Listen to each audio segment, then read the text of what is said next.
Well, we're excited about the Recovery Hub. Its tools are a new resource for you and your organization to track and understand economic conditions. And we will drop a link into the chat so you can start exploring it towards the end of our session today. Now we want to bring the data to life with some dialogue. We have a panel of leaders and experts who will share their views on the most pressing questions about what's happening in our economy right now and what might be around the corner. I'm excited to introduce panel moderator Audrey Lucas, senior partner at McKinsey & Company and a Greater MSP board member. Audrey will be leading a great panel that includes Minnesota Department of Employment and Economic Development Commissioner Steve Grove, Abigail Wozniak, director at the Opportunity and Inclusive Growth Institute and senior economic researcher at the Federal Reserve Bank of Minneapolis, and Sri Zaheer, Dean of the Carlson School of Management at the University of Minnesota and chair of the board for the Federal Reserve Bank of Minneapolis. We're so excited you're all here with us today. And Audrey, take it away. Thank you, Peter, for the warm welcome, and great to see all of the panelists, especially Steve, who's put a tie on for this occasion. We're grateful for that. I would love to just invite all of the attendees to use the Q&A functionality within the Zoom webinar if they'd like to submit any questions. And maybe to launch us off, I'd love to ask a question of all of the panelists around, could you describe in maybe one or two sentences what you feel the greater MSP economy state of the state is right now? And maybe Abby, we start with you. Sure, and I think that as we go through, if it makes sense, I have a couple of slides to be able to show a little bit more about where the regional economy has gone and what we've been tracking at the Opportunity and Inclusive Growth Institute. But really, in a sentence or two, frankly, for me, one of the big surprises of this pandemic has been how consistent experiences have been across what we call local labor markets. So a state level or a regional level, like the MSP area and the Twin Cities area. We've experienced really expansion and contraction in ways that are really quite broadly similar, regardless of very specific state policies that are happening. And so what we've just been seeing is a tremendous and very strong link between what is happening at the national level and what smaller markets themselves are experiencing. So there certainly are important deviations, but I do think that it's worth keeping in mind that this has really been a common experience in a way that I think when we looked out in March and we saw very localized outbreaks, that was really not an obvious thing that we would get to. So I'm interested to hear from other panelists about kind of a more state-specific perspective, but I think my bottom line is really just how much all of the states and local markets are still really in this together. Thank you for that. Maybe Commissioner Grove, you can give a view into the state level. Sure, and I just want to begin by saying what an amazing dashboard Greater MSP has created. This thing is going to be incredible. We got to preview it a couple of weeks ago, and this is going to provide amazing insights for our region and help us make better decisions. So I just want to thank Peter, Men, and the team for putting together a really phenomenal platform. I think the regional economy is solving problems. We're trying to figure out how to get through this thing, and I think you have seen a lot of innovation in our metro area around how to get through this pandemic and how to reimagine how we create opportunities for people in the wake of one of the most devastating,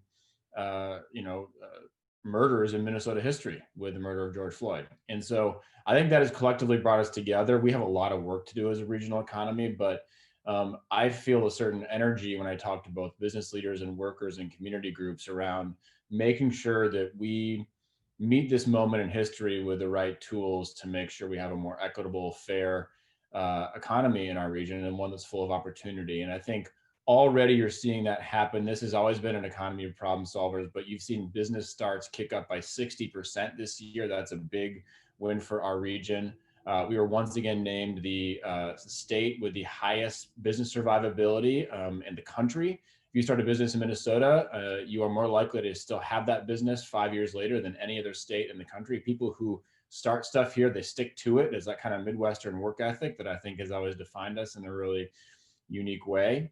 And we've begun to start to see some of those income gaps, and it's too early to call any kind of victory, but some of the income gaps between whites and people of color on the unemployment side anyway begin to shrink. But that's really, I think, where we have a lot of the work to go.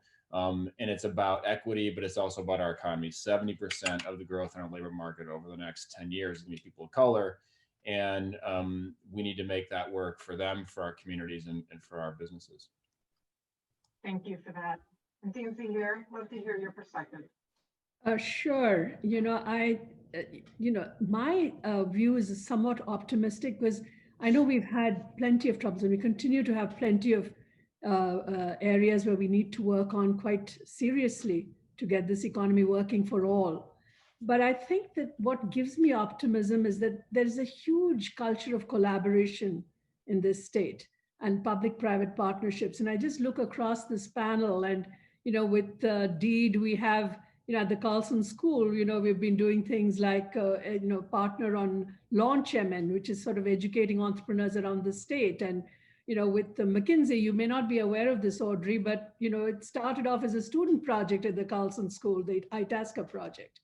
And, of course, with Abigail, it's, I'm so proud of the Opportunity Inclusive Growth Institute that she leads. And it's great to be chairing the Fed at a time when they're doing some amazing work trying to bring the best thought leaders around the country and around the state to bear on problems that are so critical to solve for this state to make sure that we have an economy that works for all. And of course, with greater MSP, I don't even need to say, I'm bold. There are just so many things that the Carlson School is involved in. And I think this culture of collaboration will actually sort of help us get through this more smoothly than we might otherwise than might otherwise be possible. And that's what makes me very optimistic.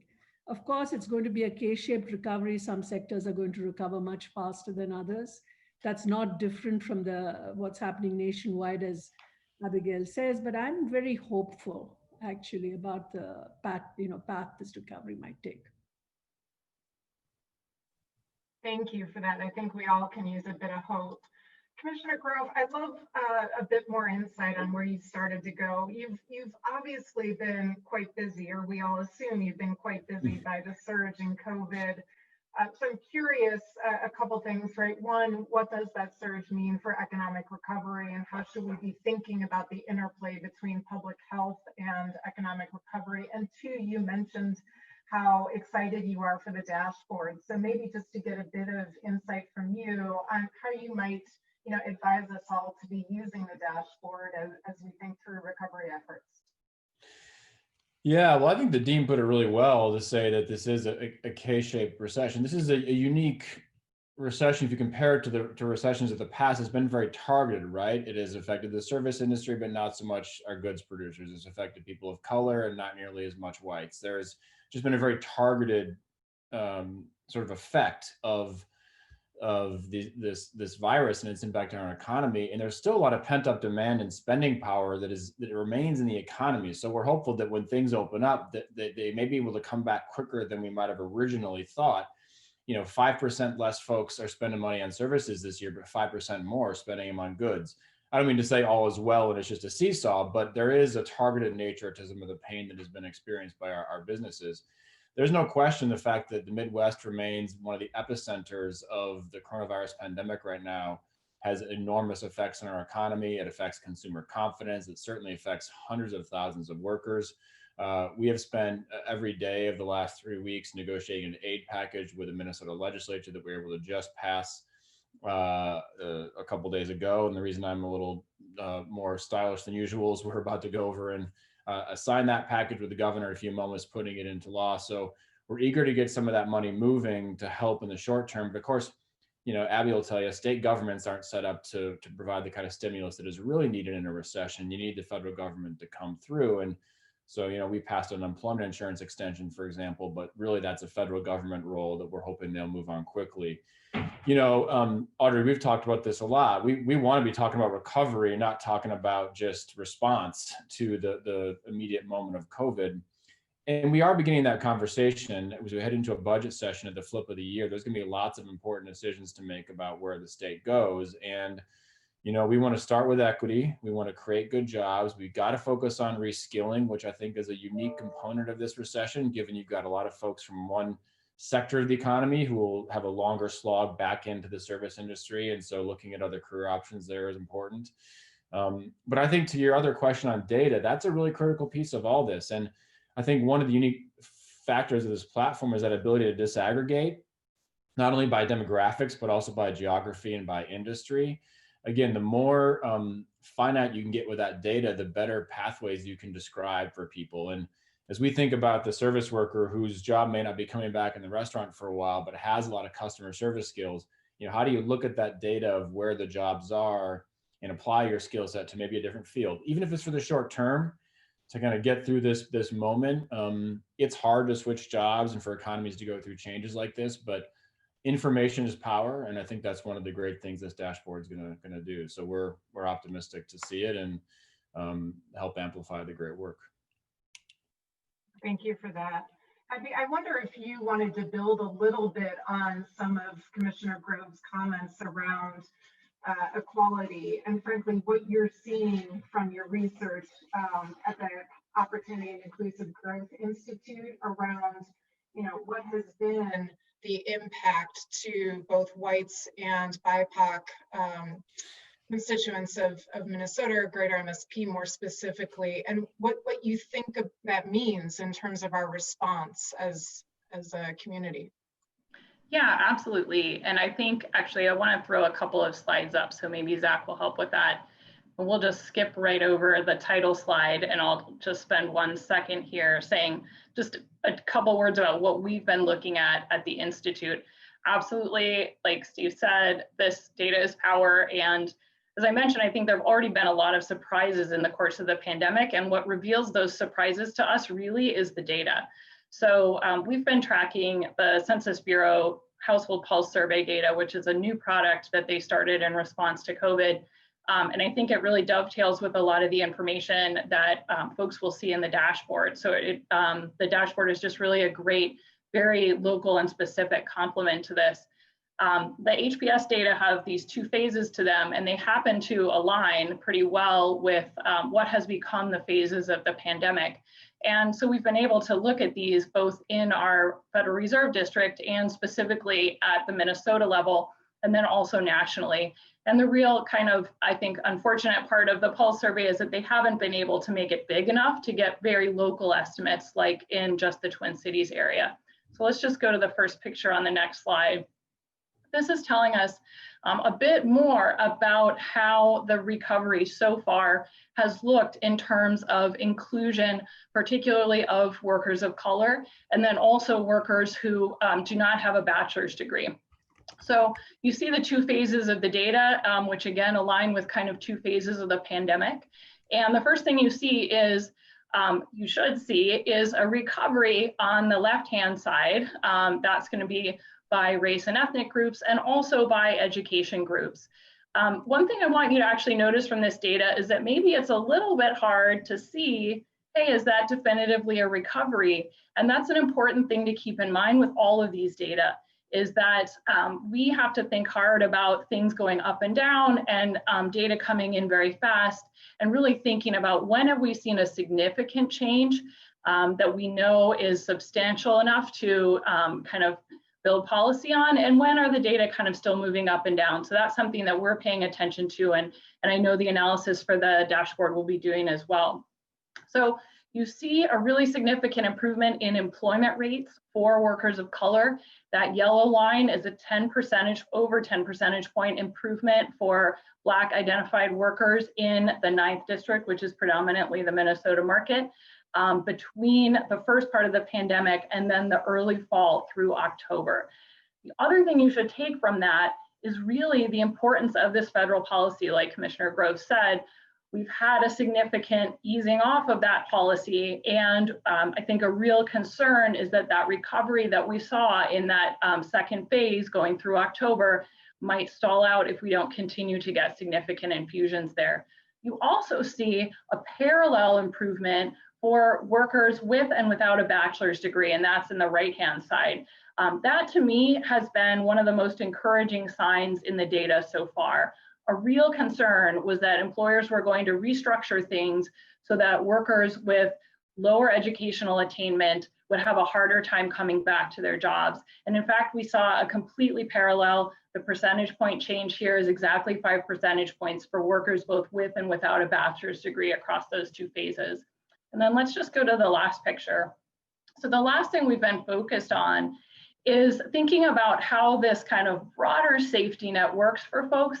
And we've seen the emergence of really something that I will put in quotes as part of the safety net, which is telework, which has for many workers been their safety net. And it was there kind of all along, developed organically. And I think really thinking about that as a kind of broader part of the safety net going forward will be one of the lessons to take out of this pandemic. What you see here is on these axes, so you have this kind of black line going through, that's the equality line. And so it tells you if white households or Black households are faring the same or differently on these two dimensions of this kind of broader safety net. One is telework access on that figure 3, and the other is UI benefit receipt. And what you really see here, and this is where I think going forward, we want to look at growing the economy in a way that these experiences are more similar. What you see is that white households have relied on that telework access. They have more telework access, they're above the line, than Black-headed households. And you see more UI system used by Black households. This kind of incorporates both applying for and receiving UI, which are important dimensions of that. And then the last thing you take away here is really, again, that overall national experience. Pretty much all the circles are either above the line or below the line, and that means that in every state, these disparities go in the same direction. Again, there's variation, but we are seeing a lot of commonality across the country. So I think really, and we can just wrap up the slides, you can take them down. This just highlights a few of the things that we've been looking at and the perspective that we've been using. And so I think folks seeking to use the dashboard, thinking about, again, also broader context, I think we'll just add a lot of additional nuance to that. I'd like to go in a different direction in a minute, but Steve, maybe any reactions to that data? And one question I'd have is, obviously the public sector is working on so much of this, but what would you encourage the private sector to be also cognizant of and actively working as a partner to you? Yeah, I mean, Abby always does such a great job of pointing out some of these disparities. And I think the telework component is so critical. Those of us sitting in our basements like I am right now just have it very differently than those who are on the front lines. And that manifests itself not only in our economy and some of the UI claims you see, but also in terms of the public health risks, as you see COVID spreading much faster in BIPOC communities because BIPOC employees are more likely to be in the fields in which in-person work is required, as Abby just walked through. So that's this idea that it's sort of the public health over here and the economy over here is, of course, false. They're very, very interconnected. And I think some of those graphs show that really well. I think the business community has already done a lot. I spend a lot of my time just thanking the business community in Minnesota because it truly is a strong community and it has a really great civic backbone. And the sacrifices that businesses have made, particularly in those service industry sectors this year, are just they're devastating, but they've saved so many lives. And so it's hard to ask for more. And the corporate community, and I know many corporates are members of Greater MSP, have done a lot too, not only in terms of safety measures, but also donations and pulling together and looking for ways to help in the ways that you've described here. I think, looking a little bit more differently at how you hire people, I think is going to be important in the coming year, both as it relates to the types of places you look for employees, given the way our economy has shifted, but also some of the requirements and criteria when you think about hiring. I think some loosening and some fresh eyes on some of those job recs are going to be important. Our goal is to get as many Minnesotans into family sustaining wage jobs as possible. We've got a whole workforce system that is designed to do that. But I think where we want to make sure we're getting this right is that system is designed to help the very companies it was designed to produce workers for. And so I guess the other ask I would have is that employers give a look at careerforcemn.com, give a look at the systems that we have in place and tell us if they're working or not, and give us feedback and tell us the kind of programs and policies you want government to have to produce better workers for you. Every business in this state pays into something called the Workforce Development Fund. It's a very unique program where there's a payroll tax that generates $120 million every year. It's a really unique Minnesota thing. Not every state has this, that we then use, and my department looks after this money to try to train workers for our businesses. And I don't know if we always get that right. And so I think, feedback from the business community there in terms of how we can better serve you is another ask that I would have. Audrey, I want to thank you for hosting this, and Peter for bringing it together. I do need to run to a couple of announcements we're making with the governor, but just an honor to talk with you all and excited for this dashboard. It's just a great resource. Thank you, Commissioner. I'll just jump in and add a little bit. I think the data that Abigail presented and Steve talked about was just very, very interesting. But I think there are a couple of other areas too. I think businesses, we need to figure out how to get our under-resourced communities in a position to do telework. I mean, how do we train people? And then there are other divides as well that, that we haven't quite talked about, which is, the urban-rural divide and just access to broadband. I mean, we're finding that is affecting education at every level, from K through 12 to higher education, in a very significant way. And so, and the other thing that I personally worry about a lot is also the fact that, with the kind of situation that we've been in with schools closing and so on and so forth, I mean, women have been dropping out of the workforce at 4 times the rate that men have. So I think all of these are issues that higher education as well as businesses, really all the organizations in the state, we need to start paying attention to how do we help, these under-resourced communities get the resources they need? How do we help train? How do we help educate the next generation of, BIPOC members, as well as, the rural communities in Minnesota? Are we making sure that we are getting, that they're all getting the education that they're going to need, even more than ever, as we get into a world where telework becomes more normal? And that's something that I, really care about as well. Agreed, Dean Zaheer. And I'm curious, from your perspective, you're obviously, thinking about this a lot from a university standpoint, but also I'm sure from a broad, workforce development perspective. Just, are there specific, talent development or workforce development priorities that you think we should be having our eye on as a region? Absolutely. I think, the skills that are going to be needed as we come out of this pandemic. I mean, the pandemic has just accelerated digital transformation in every sector that you can think about. And so the needs, the workforce needs are also going to change. We need a workforce which needs to be resilient, which needs to be able to continuously learn. It has to be lifelong learning that we are focused on. And how do we make those, how do we make that happen? How do we make sure it's accessible, it's available to all, to all who need it? And how do we help businesses, develop talent in their workforces as well? These are questions that I think we, at the University of Minnesota and at the Carlson School, we're focused on every day. And it's, it's uncertainty is just going to be the part of the calculus for 2021. So this resilience, this adaptability, all of those things are going to be very critical for our graduates and for, and for everyone who, needs to operate in this post-pandemic future. Very helpful. I think Commissioner Grove before mentioned different ways in which, he thought the community could use the dashboard. I'm curious, Abby, obviously the Fed and you have research that is incredibly useful, and you just shared a little preview into it. But I'm curious how you would encourage, members of this audience to use the dashboard going forward. Yeah, I mean, I think that it certainly depends on your decision-making perspective and what role you're taking in the community. But I mean, I would encourage kind of following up on comments that both Dean Zaheer and Commissioner Grove made. I would encourage employers to be looking there and thinking hard about, what are the indicators saying about who is getting back into the labor force, and think about where in their community and their kind of orbit and their particular company they might expand that offering and open the door a little bit to trying to work with folks that maybe they hadn't considered in the past. I would particularly, one thing we see in other data, this is from other research, is that it's often, I think, comfortable for employers when there's a downturn and there's a lot of folks looking to try to start looking for candidates who are stronger and stronger than the ones they had in the past. And I see that in my own sector.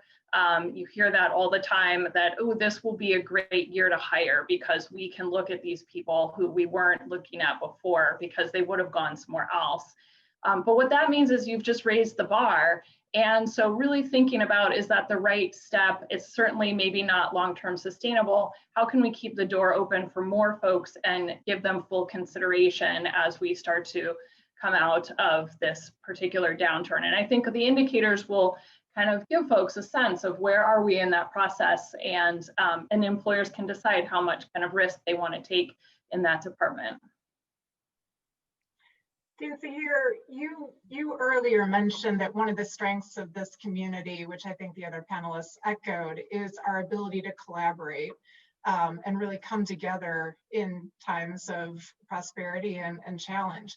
I'm curious, given the dynamics that we've talked about in this panel, what would you say we need to do differently as a region to really, catalyze a different kind of recovery?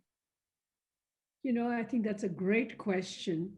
I think we really have to focus collectively on how do we get under-resourced communities the resources they need to succeed in the economy of the future. And that's everything from just technical skills to to the ability to continue an education, to the ability to sort of get trained in what needs to happen, the training that needs to happen. I think we need to put a lot more emphasis on this. And I think, as Abigail said, I think the focus on we have to try and figure out how to even do more holistic evaluations. If people who've gone through a lot and who've overcome difficulty, and we're doing that even in our admissions process.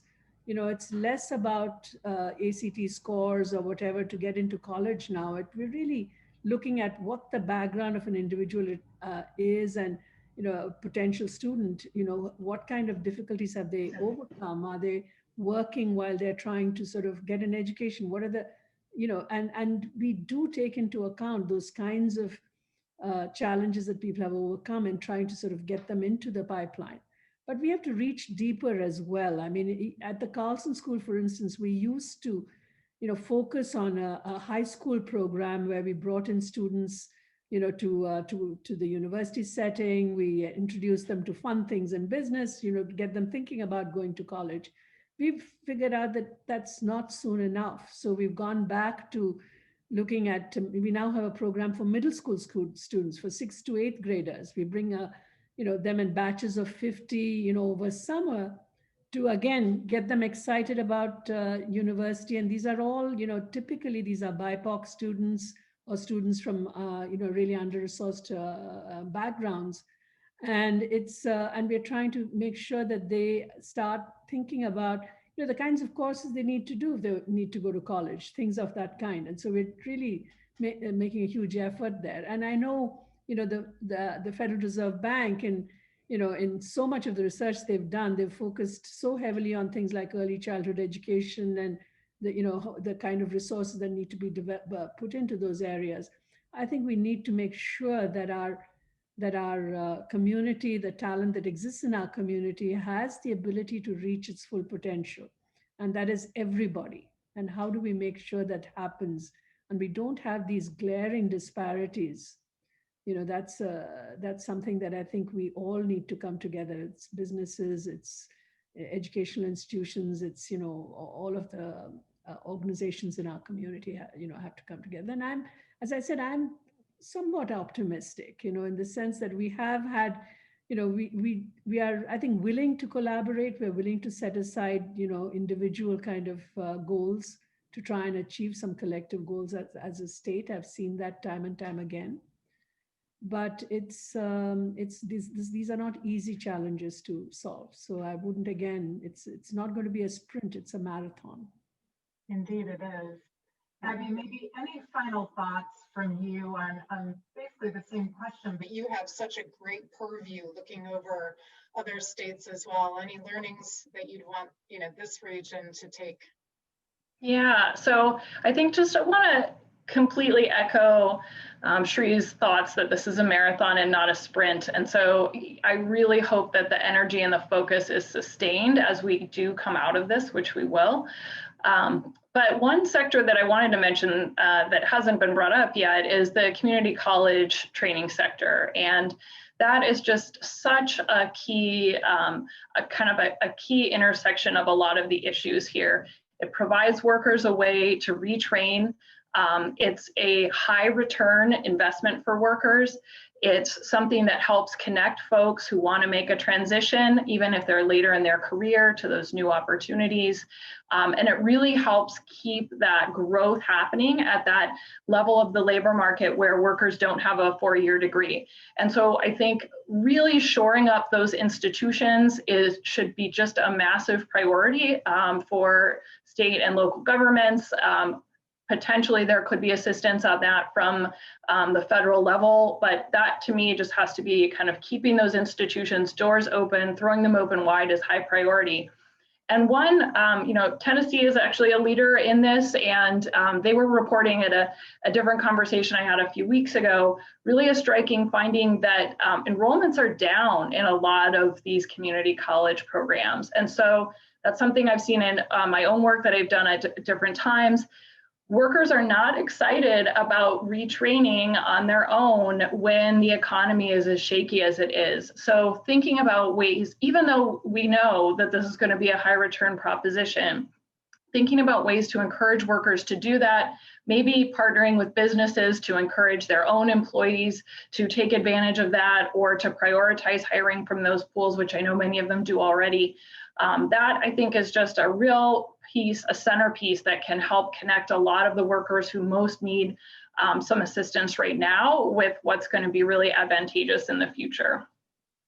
And have either of you seen, maybe to one of the points you just raised, more collaboration across education, what I'll call systems, so K through 12, the community college system, the university system? Has that taken shape in other geographies, something we should learn from, or where would you push us? I think we actually do I think we're doing more, collaborating more and more. I see, for instance, our president, the University of Minnesota president, working very strongly with MINSCU, with the president of the MINSCU, and a lot of initiatives, including, you'll hear about mental health initiatives that we're working on together, etc. So I think there's just a lot more collaboration at, across the two big university systems in the state, but also with the community colleges. For instance, we have a partnership with Doherty Family College to bring in scholars who, who have cleared certain bars into the Carlson School, and and they're fully funded as well. We make sure that the access remains important, and we have very good relationships with a lot of the community colleges in town for those students who want to go on to a 4-year degree situation. But I fully agree with Abigail that the community college system needs to be strong. We really need to have all of our educational sectors stay strong, whether it's K through 12, it's the community colleges, as well as MINSCU and the University of Minnesota. I think that education is, to me, is the key for me. I see it as the great leveler and opportunity builder. I have to in my job. But I do see it that way, and I think we have to invest as collectively as a state. I think we've fallen behind in investing in education at every level, and compared to some other states, even states like Florida do better on supporting their higher education systems than we do, and and that is a bit troubling. And I think we need to sort of reverse that. We need to sort of come together to recognize how important this is for future, the economic prosperity, for future prosperity in our state, for everyone. Yeah. Thank you for that. At this point, I know Amanda Taylor has been collecting questions from the audience. I'd love to invite her on and see if there are other topics that we should hit.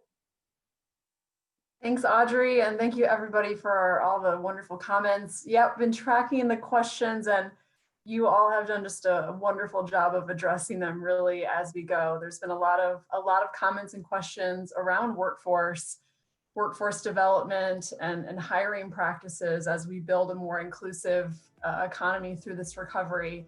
And so quite honestly, I think you've actually done a pretty phenomenal job of covering the questions that have come in. So I'm not gonna add any more at this stage, but just to close by thanking you again for participating and for giving such great visibility to the new Regional Recovery Hub.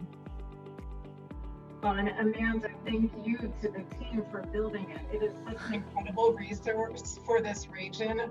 Couldn't sing its praises enough. Thank you. Thank you.